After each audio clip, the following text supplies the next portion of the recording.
Bienvenidas, bienvenidos a esta nueva edición de la red. Este programa quiero dedicarlo a un tema que me parece fundamental para lo que estamos viviendo actualmente en el mundo y es el de los discursos de odio. En estos últimos días, debido a lo que está pasando en Gaza y en Israel, han habido distintos ataques a personas en diferentes ciudades debido a su identidad y religión, tanto a población judía como a población musulmana. Ataques en los que ya se han perdido vidas y que nacen de discursos de odio. Por eso hoy vamos a estar con José Hamra, que ha estudiado lo que pasa en el territorio de Israel-Palestina desde hace muchísimos años y que nos va a platicar sobre cómo no caer en discursos de odio hacia ningún lado y sobre todo algo que me compartió y que me parece fundamental y que en unos momentos podrán escuchar es el no anular el dolor de nadie en esta situación. Creo que muchos de nosotros nos sentimos sobrepasados con tanto dolor que se ha vivido en Gaza, con todas las escenas de la gente lastimada, la gente que ha muerto en los bombardeos en Gaza. Y se nos ha olvidado también que hay población civil en Israel que también está viviendo dolor por los secuestros y los asesinatos que realizó el grupo de Hamas. Entonces, creo que mi intención con este programa es que subamos un poco el nivel de reflexión, que nos preguntemos, que nos empecemos a preguntar. Hay personas como José que llevan años preguntándoselo, cómo construir la paz en un lugar tan complejo como es este territorio. Y también cuestionar qué cosa que estamos consumiendo, qué tipo de información estamos consumiendo y cómo no caer o replicar propaganda de ningún lado, ni de la parte del gobierno sionista de derecha de Israel, ni tampoco de el grupo de Hamas. Entonces espero este programa nos sirva a todos para que vayamos subiendo el nivel de nuestras conversaciones y para que evitemos replicar discursos de odio que terminen en actos violentos hacia cualquier persona que se identifica tanto como judía o musulmana. Y para empezar este programa, les preparé una sinopsis de los crímenes de odio que han estado sucediendo en el mundo en estos últimos días. Y después empezaremos con la entrevista a José. Así que espero les guste. Se valen los comentarios. Y creo que es muy importante que nos escuchemos, aunque no siempre pensemos igual. Y de nuevo repetir que la esencia que quiero, el mensaje principal que quiero que se quede con esta edición de la red, que es no anular el dolor de nadie en esta situación. Y bueno, les dejo el resumen. El 9 de octubre en Salt Lake City, en Utah, 2 sinagogas recibieron una amenaza de bomba. Ese mismo día, un restaurante kosher en Londres fue vandalizado. En Chicago, un hombre asesinó a un niño e hirió gravemente a su madre por ser musulmanes. El hombre de 71 años argumentó haberlo hecho debido a lo que hizo Hamas en Israel. Samantha Wall, presidenta de una sinagoga en Detroit, fue asesinada a puñaladas en su domicilio. En Londres, los incidentes de antisemitismo se han disparado en las últimas 2 semanas, 15 a 18 actos de antisemitismo en ese país, mientras que los casos de islamofobia también han aumentado de 42 a 103 en las últimas 2 semanas. En Francia se han identificado alrededor de 320 actos de antisemitismo en las últimas 2 semanas y 180 arrestos por incidentes de amenazas a sinagogas. En Alemania, la policía investiga el lanzamiento de 2 cócteles Molotov contra una mezquita en Berlín. En este mismo país, la escritora Adania Shinley fue censurada por la Feria del Libro de Frankfurt por ser palestina. Y en Milán denunciaron la pinta de suásticas en un hospital, según información de elmundo.es. En México también se han realizado pintas de suásticas y en algunas protestas se han llevado mantas y cartulinas donde se compara la estrella de David con la suástica nazi. Hola, ¿qué tal? Muchas gracias. Estoy aquí con José Jamra Sazón. Él es coordinador del programa Babélica en 17, Instituto de Estudios Críticos. Muchas gracias, José, por estar hoy en la red. Primero, ¿nos podrías contar justo qué es este programa de Babélica en 17? Gracias, María, por la invitación y la oportunidad de platicar. Muy brevemente, es finalmente un modelo que estamos trabajando en el instituto desde hace un par de años y lo que buscamos en Babélica es analizar narrativas en Israel-Palestina, eso en un principio, ¿no? Crear un espacio de escucha donde se puedan de una u otra forma exponer las diferentes narrativas que hay mucho más que dos, ¿no? Literalmente, bueno, hay una serie de narrativas que entran en los grises que están más allá de esos grandes polos que de pronto tendemos a ver como solamente dos partes. Y con esto, bueno, al momento de poder identificar, categorizar y analizar, lo que pretendemos es armar una cartografía inagotable de narrativas, ¿no? Es un programa o un proyecto a largo plazo que no responda a las coyunturas solamente. O sea, en estos momentos como el de ahora, pues sí bueno, nos revuelve todo el gallinero, digamos, ¿no? Pero no es no es para atender la coyuntura, sino poder profundizar en este caso en el conflicto israelí-palestino como como un conflicto crítico. Y bueno, después si esto lo logramos armar como esperamos, bueno, poder también aplicarlo en otros espacios. Wow, qué importante, sobre todo en un conflicto tan complejo y tan históricamente largo, ¿no? Qué chido. Además, gracias.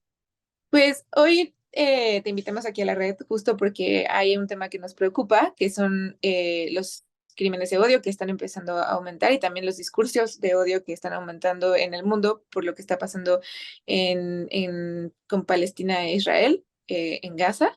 Hemos visto en algunas protestas algunas consignas incluso bastante delicadas también, que en lugar de solo pues en lugar de mantener la exigencia de que pare el fuego, pues se llegan a replicar discursos de odio. Y también hemos visto algunos atentados en otras partes del mundo, tanto a personas judías como personas musulmanes.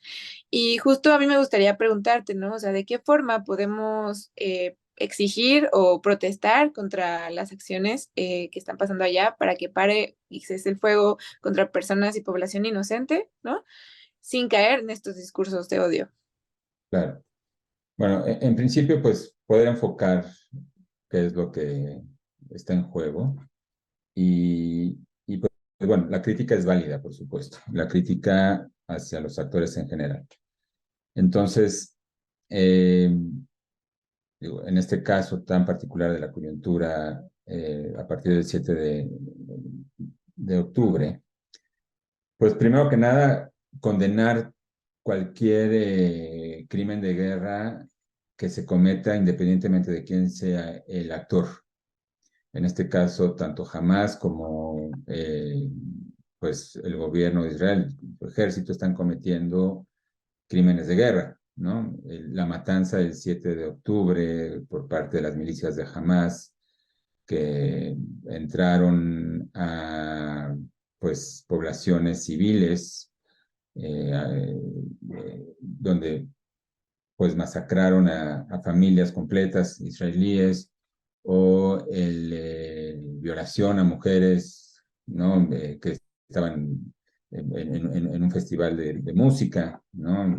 O sea, todo ese tipo de... son o crímenes de lesa humanidad o crímenes de guerra, y atacar a la población civil pues, bueno, está penado de alguna forma, ¿no? Entonces, para empezar, reconocer eso. Y por el otro lado, un bloqueo como el que se aplica y se está aplicando con mayor severidad en Gaza por parte del ejército de Israel y bueno, las instancias de seguridad israelíes, pues también es un crimen de guerra y hay que señalarlo.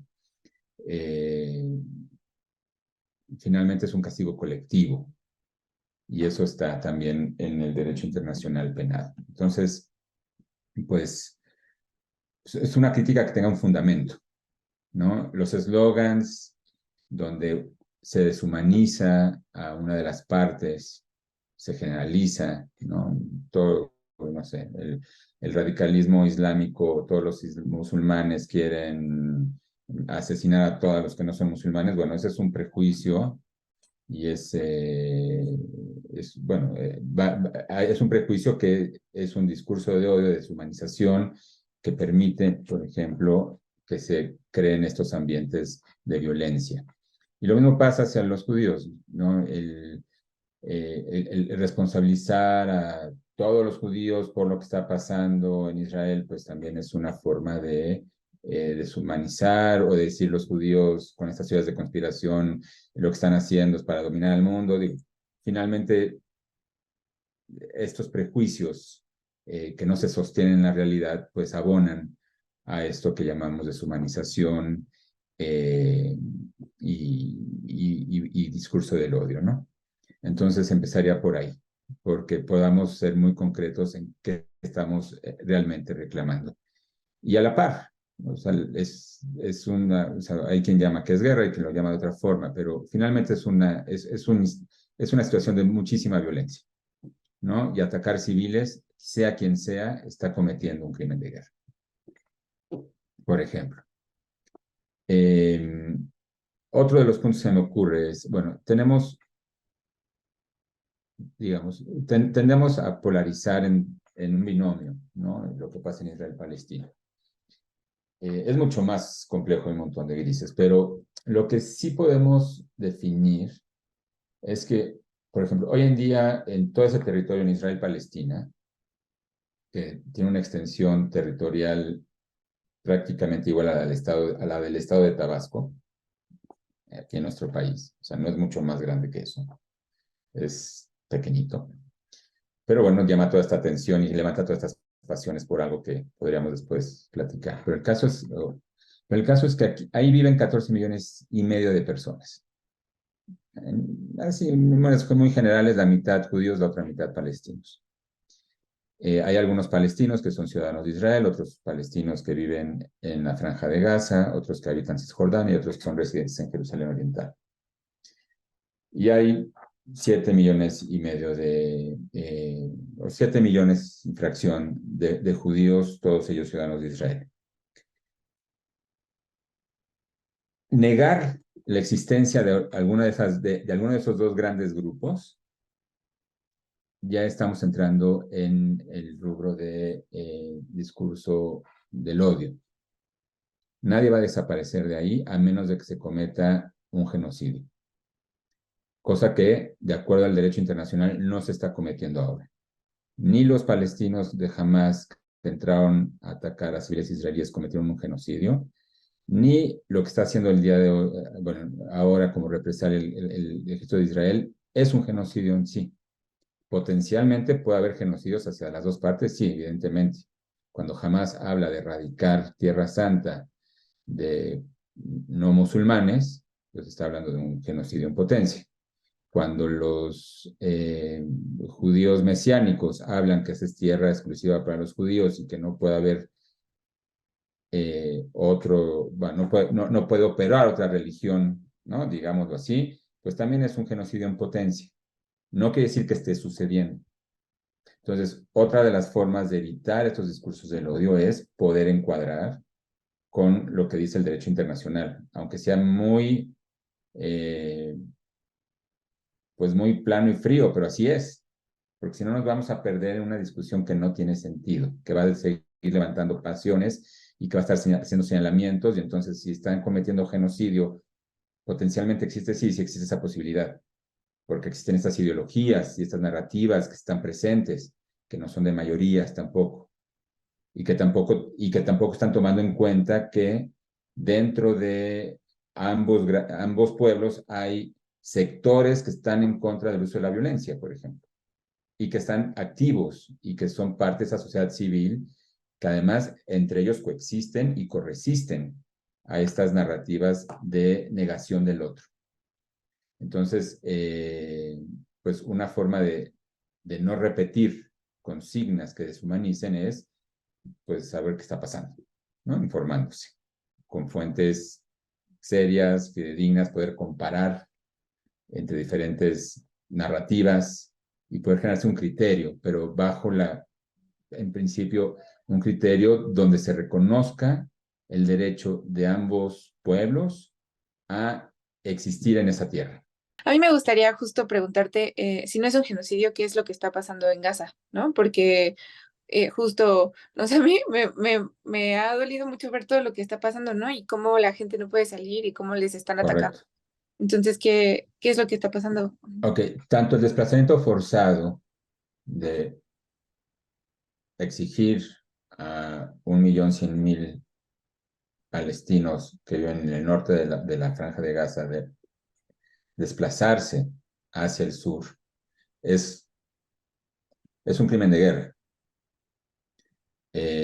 No hay un exterminio, no ha habido un exterminio del pueblo palestino tampoco, ¿no? Ni ahora o sea, vamos, han muerto muchos civiles, ya estamos hablando de cifras arriba de 5.000, la gran mayoría civiles, un montón de niños, un montón de mujeres, y de hombres que no son parte de las fuerzas de Hamas en esta llamada guerra. Hay que señalar eso como un crimen de guerra, ¿no? Eso no es permitido, ¿no? Y lo mismo sucedería cuando se habla de civiles israelíes. Entonces, una de las, vamos, cuando alguien quiere expresar esto, pues vale, o sea, expresar ese malestar que provoca y señalarlo, pues es señalar lo que sí es, no lo que no es. Y también requeriría no tener dobles estándares. Para unos sí se les permite así, para los otros no. Estoy hablando no solamente de quienes son, vamos, estoy hablando de quien salga a protestar. Si no es permitido para un grupo, tampoco es para el otro, ¿no? Ni para Hamas ni para el ejército de Israel, por ejemplo. Ahora, hay una realidad de este conflicto, es que es una relación asimétrica. También es una realidad y también hay que tenerlo en cuenta. Ahora, eso no quiere decir que una parte pueda ser, por ser la parte débil, pues tenga, digamos, permisos de hacer cosas como violar mujeres o matar bebés, ¿no? O niños, o secuestrarlos, porque son la parte débil en esta ecuación. No va eso. Estamos hablando de vidas civiles, de vidas de personas que valen exactamente lo mismo, independientemente de su religión, origen étnico, nacionalidad, eh, cómo se defina sexualmente o cuál sea su género. Todas estas vidas equivalen exactamente a lo mismo. Y desde una izquierda, por ejemplo, tendríamos también que finalmente es lo que es la lucha de la izquierda, esas igualdades y esas equidades, independientemente de cómo te definas o quién seas o de dónde vienes, tienes el mismo valor ante la ley. Eso es lo que tendríamos que estar defendiendo si estamos operando o viendo al mundo desde la izquierda. Y no es permitido para nadie.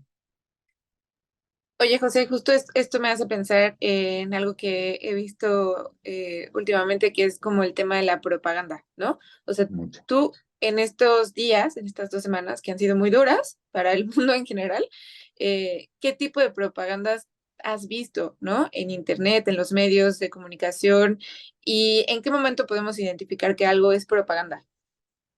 Bueno, es una pregunta muy buena y enorme, porque propaganda hay muchos memes, muchos,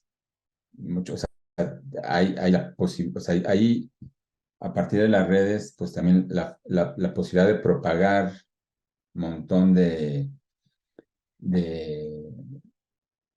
pues sí, de material propagandístico, ¿no? Por ejemplo, para mí es propaganda que alguien diga jamás es ISIS. Eso es propaganda y no tiene ningún sustento. Independientemente de que eso que pasó el 7 de octubre, ese tipo de torturas, mutilaciones que hubieron, pero jamás no es ISIS. Para empezar, jamás e ISIS son rivales, no son movimientos que se quieran entre sí, aunque sean islamistas, ¿no? Eso es una forma de propaganda. Otra forma de propaganda, no reconocer el derecho de los judíos a vivir en esa tierra, de autodeterminarse en esa tierra, ¿no? También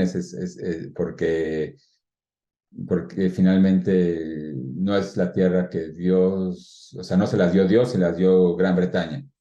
Pues tampoco, porque es propaganda, porque sí hubo una votación en la Asamblea General de la ONU en el 47, que salió una resolución que reconoce al Estado judío. Entonces, hay un derecho internacional que lo está avalando. Hay otro tipo de complejidades, no lo dudo, pero ese tipo de comentarios breves, atractivos, no aportan. Decir que, porque también lo he visto de las dos partes, que los de Hamas son igual a los nazis es propaganda. Decir que los judíos son igual que los nazis es propaganda. No hay fundamentos, ensucian la discusión, ensucian la comprensión de lo que está pasando y deshumanizan al otro, ¿no? Lo he visto de los dos lados. Digo, a veces me parece, o sea, digo, es un tema que sigo, que me apasiona, que lo sigo con toda seriedad, el tema de Israel-Palestina, que lo estudio, lo enseño, lo analizo, y a veces siento que es una condena, que fue una maldición, ¿no? Tristemente lo digo porque me enfrento a esto, y sí, hay que discernir. Y aunque yo digo, soy judío, eh, y siempre, vamos, no puedo disociar hoy en día a Israel de Palestina por todo lo que he estudiado, por todo lo que he analizado y las conclusiones a las que he llegado, y que se reducen a esto que expresé hace unos momentos. De esos 14 millones y fracción de seres humanos que viven ahí, ninguno va a desaparecer, ¿no? Lo que hay que buscar es pensando un poco más allá, a pesar del momento, porque hay que ver qué va a pasar, como diría David Grossman, cuando ya queden solo las cenizas, es cómo se va a reconstruir el lazo social y cómo qué mecanismos o qué formas, proyectos, pues bueno, mecanismos van a ser necesarios para que esas 14 millones y medio de personas, a pesar de todo el dolor, puedan tener una vida digna en Israel-Palestina, ¿no? Y eso es, bueno, es Wow. parte de una discusión a futuro, pero que no se puede obviar y esperar a que se acabe la guerra. Wow, esa es como la gran pregunta de la humanidad en medio de todas las guerras, ¿no? Pero es muy importante y me da mucho, neta agradezco que la saques ahorita a la conversación. Y justo yo te preguntaría, ¿quién gana con estos discursos de odio, ¿no? Porque al final de cuentas hay quien está detrás de esa propaganda. ¿Quién gana, no? Porque miles de personas se están perdiendo en este conflicto ahorita, en este momento de la historia. ¿Y quién está ganando con esto? Ganan los que no quieren reconocer al otro, ¿no? Es finalmente, digo, hay no solamente en Israel y Palestina, finalmente la territorialidad del conflicto está prácticamente en todo, digo, no quiero decir todo el mundo, pero por lo menos Europa y América y el resto del Medio Oriente está ahí, o sea, ese espacio, por el peso simbólico que tiene además, ¿no? Eh, entonces ganan los que han estado ganando desde hace 30 años. Eh, Hace 30 años, estoy hablando cuando se firman los acuerdos de Oslo, que son acuerdos para negociar la paz, para acordar la paz. No es un acuerdo de paz, son acuerdos para negociar. Y desde el principio, digo, por también errores, digamos, tácticos de quienes impulsaron estos acuerdos, que parten del reconocimiento mutuo. Arafat reconoce al Estado de Israel y el Estado de Israel reconoce a la OLP como el representante legítimo del pueblo palestino, cosa que no pasó hasta antes del 93. Arafat ya había moderado su posición desde el finales de los años 80, pero ya hay un reconocimiento entre ambas, o sea, entre los líderes de ambas partes de ese momento, y que finalmente sus acuerdos, pues lo que preveían era un Estado palestino al lado de Israel, ¿no? Bueno, hace 30 años, los dos de los actores que rechazaron y que hicieron lo necesario para descarrilar ese proceso son Hamas y Netanyahu y su grupo político. O sea, estamos hablando de 30 años, están los mismos actores operando. Entonces ganan ellos desde esa perspectiva, el no reconocimiento que el otro también tiene derechos nacionales, derechos religiosos, ¿no? Para derechos políticos, los derechos que quieras, ¿no? No reconocer esa posibilidad en el otro. Entonces, ¿tú crees que lo más correcto sería nombrar esto como una guerra entre Netanyahu y Hamas, no entre Palestina e Israel? Eh, bueno, sería una forma de encuadrarlo, pero bueno, finalmente jamás como uno de los poderes dentro del universo palestino, que sí, o sea, es un poder a final de cuentas político. eh, pues sí, podemos concentrar entre estos, o sea, bueno, Israel nuevamente dentro de esta simetría es un Estado, no está fragmentado políticamente como en el caso de Palestina. Se puede enfocar en eso. Es una, quizás, digo, no quiero decir que es una guerra personal, porque tampoco lo es, pero sí es una guerra con sustentos ideológicos que no reconocen al otro. Y están encarnados ahorita en Hamas y sus líderes, y Netanyahu y su gobierno, que está conformado por extremistas de derecha, mesiánicos.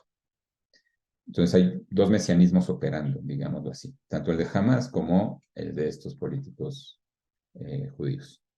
Si lo podemos Ah, encuadrar así. Es un poco aventurado lo que estoy diciendo, pero habría que sustentarlo un poco, pero creo que es un punto de partida. sí, es que justo pienso en esto que dices, ¿no? Como la importancia de las palabras en este momento, ¿no? Que es como también una forma de posicionarnos a la hora de protestar, ¿no? Porque justo a la hora de hacer consignas, a la hora como de escribir en redes, ¿no? Esta importancia de nombrar las cosas como son. eh, Por ejemplo, porque me ha tocado vivirlo en carne propia, ¿no? De que me digan Free Palestine, ¿no? Sí, sí, Free Palestine. Entonces, que los judíos se mueran. A ver, entonces, a ver, Free Palestine sí, también Free judíos, ¿no? Free Jews. O sea, los dos necesitan esa libertad si se están, o sea, desde la perspectiva de autodeterminación, ¿no? Para los judíos que deciden o viven en Israel desde hace décadas, ¿no? Desde antes del 48 incluso, bueno, también merecen y tienen derecho a vivir ahí, desde esa lógica de autodeterminación. Entonces, sí, decir Free Palestine y negar el derecho a los judíos a autodeterminarse en Israel-Palestina es un slogan que niega al otro. Y sucede lo mismo del otro lado. Suponer que los palestinos no tienen ese mismo derecho es exactamente lo mismo, pero desde el otro lado. Y también existen esos. O se va a liberar del río al mar, se libera Palestina. Bueno, ¿qué pasa ¿qué quise liberar Palestina? ¿Desde qué perspectiva? ¿Desde la de Hamas? Si es desde la de Hamas, porque a veces, como no se condena, parecería ser que hay favoritismo por Hamas, pero jamás es un movimiento integrista que estableció un régimen dictatorial, en Gaza, que es anti todo lo que la izquierda liberal defiende, que ya lo mencionamos. Entonces, sí, los eslogans ayudan a levantar ánimos, pero muchas veces están huecos y no están viendo más allá. Y esto no es un partido de fútbol, donde hay que tomar postura y echar porras por uno para que el otro pierda. No, o sea, pierden los dos y pierden mucho. Esto es un asunto humanitario. Tenemos que tener otra aproximación. Sí, los palestinos tienen derechos que, bueno, no los tienen y tienen el derecho a ejercerlos. Y los judíos también tienen el derecho a ejercerlos. Yo insisto, yo sí señalo mucho esto de los movimientos de corresistencia que hay en Israel-Palestina, que parten de la sociedad civil, que hay israelíes y palestinos, tanto de los territorios como del Estado de Israel, ciudadanos del Estado de Israel, junto con judíos, que están colaborando de forma cotidiana para construir condiciones, no nada más de reconocimiento mutuo, de construir condiciones de vida digna, de derechos humanos, no sé, digo, se me va ahora, ¿no? Pero es incluso del duelo, de vivir un duelo en común por sus seres queridos, existen. Combatants for Peace o combatientes por la paz, tanto militantes de movimientos palestinos o exsoldados que deciden renunciar a las armas para empezar a escucharse, para reconocerse y a partir de ahí activar en contra de la ocupación, por ejemplo. Hay también, desde el punto de vista de construcción de paz, iniciativas económicas, económicas, y a veces lo obviamos, pero también de cuidado del medio ambiente. Es un espacio común y que combaten el calentamiento global o combaten vamos, desde el punto de vista de los medioambientalistas, pero que están trabajando juntos. Y eso es construcción de paz. Están buscando una vida digna. Los medios no se enfocan en todo esto, hay decenas de movimientos, no se enfocan porque lo que venden los medios es la sangre y nos vamos con eso. Pero esto también existe y hay que visibilizarlo. Entonces, bueno, en pocas palabras, digo, ya no sé en qué hora fue la pregunta, pero es por donde me voy. No, a mí me parece genial que justo menciones esto y me gustaría preguntarte cómo podemos llegar a esas historias, ¿no? Porque justo cuando vemos esas historias, o sea, no tenemos idea de que está pasando eso, de que hay esas alianzas que buscan la paz en en el territorio, ¿no? ¿Cómo Tenemos una encontrar las historias? ventana que se llama Internet y ahí empezar por ahí. Digo, habemos que nos hemos dedicado también a documentarlo. No, o sea, evidentemente no soy el único, pero hay muchas, incluso desde el punto de vista cultural, etcétera. Insisto, es en un contexto de asimetría. O sea, eso no lo podemos perder de vista. Existe una asimetría, existe una ocupación, existe una parte que es más fuerte, pero justamente estos momentos de corresistencia lo que hacen es buscar romper con esa asimetría y trabajar día a día, ¿no? Como iguales, a pesar de que estructuralmente esa igualdad no existe, pero se puede revertir y tiene que partir de la sociedad civil, enfocarnos en los movimientos de sociedad civil. No es, hay un montón. El sistema internacional muchas veces no le da, o sea, o como estamos acostumbrados a ver esto como si fueran estados y los únicos actores válidos son estos políticos que les vale un cacahuate la vida de los demás, ¿no? Y estoy hablando de todos en la zona, para no meterme en otros lados, pero en pocas palabras es eso. Tenemos que hacer ese esfuerzo de una crítica mucho más enfocada a encontrar estos espacios que existen, encontrarlos, promoverlos, incluso hasta crearlos, ¿no? Desde lo que nos toca. Si esto lo que sucede en Israel-Palestina nos convoca a salir a las calles, como pasó ayer domingo, el 22 de octubre, que salieron, hubo por lo menos dos actos, un acto frente a la Embajada de Israel organizado por miembros de la comunidad judía y también de la sociedad civil mexicana. Hubo una marcha que partió del Ángel hacia el Monumento a la Revolución, que también fueron miles de personas en ambas. No sé, no importa el número, pero salieron miles de personas a expresarse por algo que sucede a miles de kilómetros de acá. Es por algo. Entonces, algo nos llama, algo nos cruza, ¿no? Hablaba que algo también, hay un elemento muy simbólico de este pedazo de tierra. Bueno, habría que empezar a escudriñar qué es, ¿no? Qué es lo que nos llama, más allá de las injusticias, ¿no? Porque conflictos como este, similares, matanzas, hay y ha habido en otras partes del mundo donde no hay ni palestinos ni judíos incluidos. Y no salimos a protestar por esto, ¿no? Entonces, ¿qué es lo que está de fondo? Da para otro programa, ¿no? Pero sin duda, por algo salimos a la calle. Entonces hay que reconocer eso también y ver si justo una forma de colaborar es no perpetuando teorías de la conspiración, no perpetuando discursos de odio, no perpetuando el desconocimiento del otro, y del otro en general, ¿no? Eso sería. Para terminar, pues me gustaría preguntarte dos cositas. Una es cómo lo está viviendo la comunidad acá, judía, justo cómo surgió esta protesta en frente de la embajada, porque hubo más visibilidad para la del centro, ¿no? La que recorrió el monumento al Monumento de la Revolución, de reforma al Monumento de la Revolución. Sí, Este, y al final, pues nada más me gustaría que terminaras contándonos dónde podemos leer tu trabajo, cómo podemos estar pendiente de lo que haces, para informarnos más, porque creo que la información es gracias. fundamental en este momento de la historia. Gracias. Al interior de la comunidad judía y más allá, o sea, me refiero a amigos que tengo que viven en Israel. eh,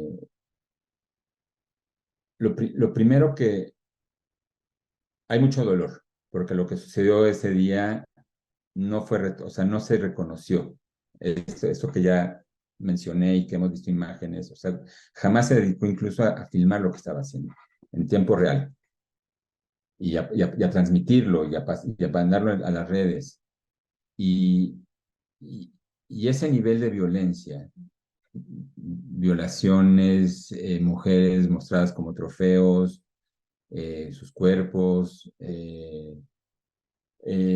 secuestro de niños, matanza de familias completas, ¿no? Hay comunidades, estas comunidades donde vivían muchos activistas por la paz, ¿no? En estas comunidades colectivas, socialistas, democráticas en Israel, que luchaban, que también cuestionaban al régimen en Israel, al régimen de ocupación, al régimen de apartheid. O sea, recordar, esta es la otra, y ahorita estoy mezclando, pero finalmente es un sistema contra el que están resistiendo, no son las personas, ¿no? O sea, como pasaba en Sudáfrica, había un sistema había que romper, como el patriarcado que hay que romperlo. No son, o sea, hay que cambiar incluso una cultura, pero hay que señalar, y en el caso del apartheid o del sistema de apartheid hay que resistir a él y señalarlo y denunciarlo. Y en Israel existe eso, desde sectores de la sociedad civil israelí. Existe eso. Entonces, primero que nada, reconocerlo. Entonces, cuando no hay ese reconocimiento del dolor del otro, hay un malestar muy profundo.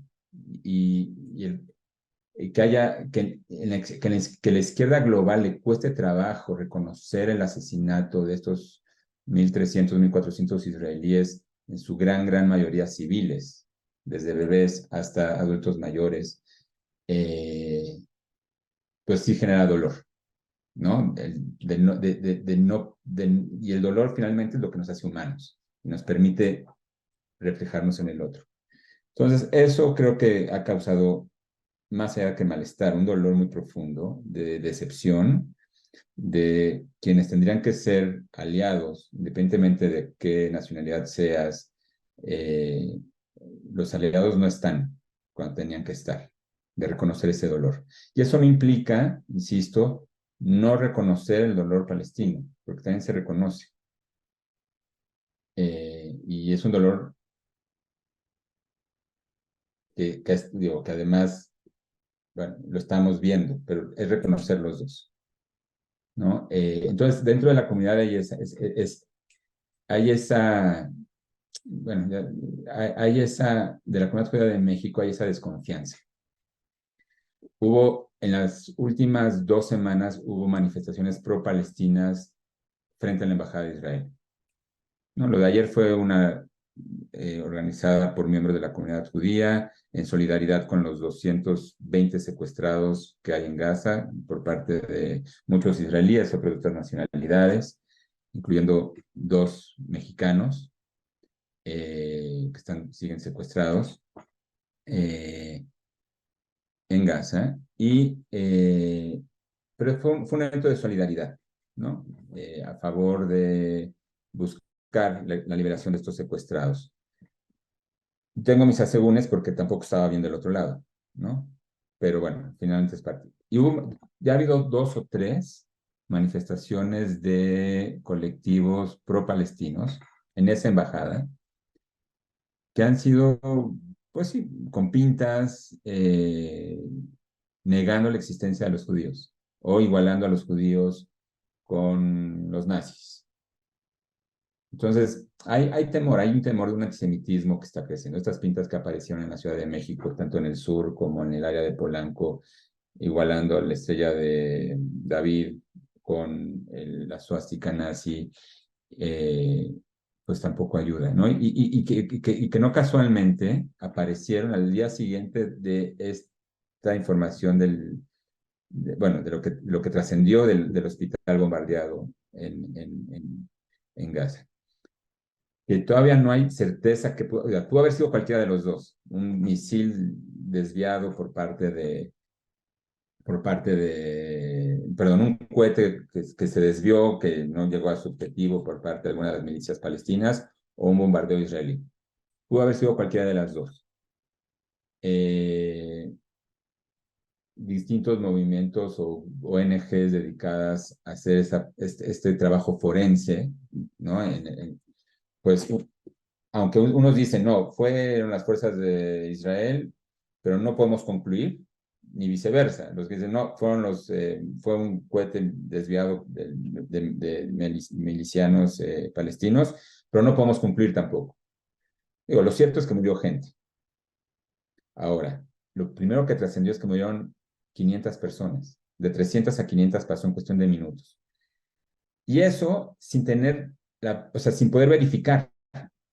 ¿Y qué generó? Generó protestas en muchas ciudades del Medio Oriente, generó las pintas que vimos aquí en la Ciudad de México. O sea, eso es propaganda también. Entonces, estamos consumiendo información en directo sin poder verificar. ¿Y qué generó también? Que la cumbre que iba a haber del presidente Biden con el presidente palestino Mahmoud Abbas, con el rey de Jordania y con el presidente egipcio Sisi, se cancelara, porque ya lo que trascendió de información sin verificar se convirtió en una certeza, cosa que también sucedió en otro momento, ¿no? De pronto empezó a trascender que jamás había degollado a 40 bebés israelíes. Okay. Sí murieron bebés, no hay pruebas de que hayan sido 40 degollados, pero también lo que hace es deshumanizar, al final de cuentas, ¿no? A los palestinos, a Hamás, y no estoy justificando, pero deshumaniza y polariza. Y lo mismo, murieron 500 por una bomba israelí en un hospital, ¿no? Entonces, nuevamente deshumaniza y hablamos de genocidios cuando no tampoco es un genocidio, cuando sí es un crimen de guerra, y lo que levanta son estos discursos, no, o sea, levantan y habilitan que finalmente el antisemitismo o la islamofobia ocupen nuestro espacio, ¿no? Por ejemplo, fue esto de las pintas, pero hemos visto, no sé, o sea, esto pasó en Estados Unidos, ¿no? Dos cosas que pasaron, a lo que nos lleva, lo que nos lleva a esta deshumanización. Al poco después, bueno, a los pocos días de que comenzó esto, después del 7 de octubre, bueno, asesinaron a un niño palestino en Detroit, no, en Chicago, perdón. Y este fin de semana asesinaron a la presidenta de una sinagoga de Detroit, judía, de 40 años, apuñaladas también. Digamos, sí, entonces el temor no es gratuito, porque el antisemitismo y la islamofobia, ambos, matan gente. Empiezan con palabras, pero empiezan a legitimar ciertas acciones de violencia que acaban matando gente, que ni la temen ni la deben, por ser simplemente judíos o por ser palestinos o musulmanes. Eso. Entonces, sí hay mucha desconfianza, hay temor, creo que es a cierto punto natural, y hay mucha propaganda que alimenta ese temor, ¿no? Eso, María. Ay, pues Ya me muchas alargué gracias. mucho. No, está súper bien. Creo que la conversación es muy necesaria y es importante tener conversaciones largas y profundas sobre este tema porque, pues, en tiempos delicados, la verdad, y el Muy uso de las delicados. pantallas. Sí. Y hay que informarse, hay que evitar a los estridentes. Están en Twitter, en Facebook. Hay teóricos de la conspiración de los dos lados. No los quiero nombrar porque no tengo energía para recibir, pero sabemos quiénes son los teóricos en ambos lados, eh, o en más de estos dos lados. Hay un universo de teóricos de la conspiración que hay que evitar. Nada que nos lleve a sospechar de fuerzas ocultas poderosas para dominar el mundo o manejar el mundo. Nada de eso es información. Digo, si la vamos a escuchar, que sepamos que no la tenemos que tragar, ¿no? Hay que escuchar, son narrativas, existen, hay que reconocerlas. No quiere decir que sea algo que tenemos que alinearnos porque nos alimenta y nos dice, sí, esto está pasando. Y hay que reconocerlas. Y también Desde donde identificar de dónde vienen, justo, ¿no? O sea, identificar, sí, de dónde vienen, a quién le interesa, por qué lo dicen, dónde está el sustento, ¿no? sí, sí. Hay que verificar, a los consumidores de información, no sé, nos exige un esfuerzo, pero lo tenemos que hacer. Tenemos que comparar medios, tenemos que comparar fuentes. Si en realidad estamos preocupados de eso, tenemos que ocuparnos de que esa información la podamos tener de una mejor. Y ahí, o sea, sí, podemos tener la más nítida posible, con hechos, con un sustento también, pues, estructural, digamos, por llamarlo de alguna forma, que es el derecho internacional, y lamentar, todas las muertes cuentan lo mismo. Y cuando son de Como dices, civiles, sí. Pues no, justo, tú lo dijiste muy bien, no anular el dolor de nadie. del otro, de nadie. Ujú. Sí. Pues nada, José, ¿en dónde pueden leer tu trabajo? ¿Dónde pueden Mira, como... tengo un blog, pero que no he actualizado en muchos, ya creo que ya son años, me metí hace rato a ver, tengo algo ahí, y ahí he estado algunos de estos movimientos que mencionaba, que se llama espejoalfrente.blogspot.com, creo que es, que el blog se llama de frente al espejo, ¿no? Eh, y bueno, ahí hay algunas notas de lo que he escrito y también hay como un directorio de estos movimientos que tendría que revisar si las ligas todavía están. Pero existe eso, creo que hay uno. Y de pronto, bueno, en Twitter en realidad de pronto saco algunas cosas, pero o sea, ahorita estoy, bueno, en 17, he publicado algunas cosas, en 17 sobre el tema en particular hay un posición, bueno, hay un texto en donde estamos pues llamando bueno, instando a no dejar de ser críticos, ni autocríticos en momentos como este. Hace falta una crítica, justamente para combatir la propaganda, para ver que está, para ir más allá, ¿no? De esta pasión mal encausada, ¿no? Hay una crítica que tiene que es el momento es ahora, ¿no? El momento es siempre tener una mirada crítica, en todo sentido, no nada más que el otro es el malo y, pues y yo soy el bueno, porque eso no existe. Insisto, no es un verlo desde la mirada maniquea, es entrar entrar mal, ¿no? Ahí sí. Bueno, ya Es dije algo, peligroso. es un juicio de valor lo que acabo de decir, pero sí, es peligroso. Sí. Ay, No, pues, me corrijo, no es entrar mal, es entrar con la mirada nublada. uf, sí. Eso, perdón. No está bien. Sí, pero sí, Muchas me corrí gracias. con eso. Al contrario, María. Gracias y esperamos poder tener otras entrevistas en pie de página contigo porque hay mucho que seguir profundizando. Te agradezco la oportunidad y el interés y bueno, pues ahí estamos.